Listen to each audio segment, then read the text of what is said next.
કે દોસ્તી કેટલી પણ ગહેરી હોય પણ એમાં છોકરી આવતા જ દોસ્તીમાં દરાર પડી જ જાય છે.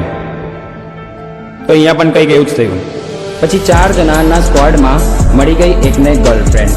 આપવા લાગ્યો ટાઈમ એને અને ભૂલી ગયો એના ફ્રેન્ડ. ગર્લફ્રેન્ડના ચક્કરમાં એનું બેંક બેલેન્સ ઘટી ગયું. કરવા માંગતો બહુ બધું પણ એક પણ કામ નથી થયું. 4 જણાના સ્ક્વોડમાંથી 3નું સ્ક્વોડ બની ગયું.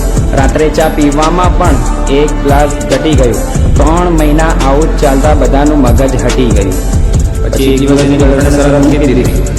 પછી એક દિવસ એની ગર્લફ્રેન્ડને એને 2 ઓપ્શન આપ્યા. એક સાઈડ ગર્લફ્રેન્ડ અને બીજી સાઈડ દોસ્તાર રાખ્યા. ગર્લફ્રેન્ડ અને દોસ્તારમાંથી ચૂઝ કર્યા દોસ્તારને. પાછો આવ્યો સ્ક્વોડમાં ગર્લફ્રેન્ડ સાથે પસ્તાઈને. ચલ પકડી લે સ્નાઈપર, લગાવી લે સ્કોપ. ભાઈ તારો આવી ગયો એકદમ ડોપ. નથી જો સ્નાઈપર તો ચાકુ ગોપ. કેમ કે દુશ્મનના સ્ક્વોડમાં આપણો સ્કોપ. આપણે અલગ અલગ કોમના પણ એક જ સ્ક્વોડના. આપણે સાથે આવી ગયા તો નથી કોઈના બાપના. પબજી હોય કે રિયલ લાઈફ, સૌથી પહેલા આપણા ભાઈ.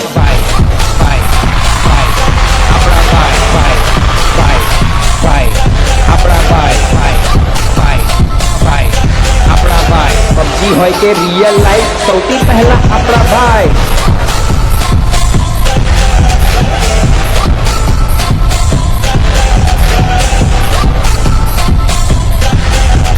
પબજી હોય કે રિયલ લાઈફ, સૌથી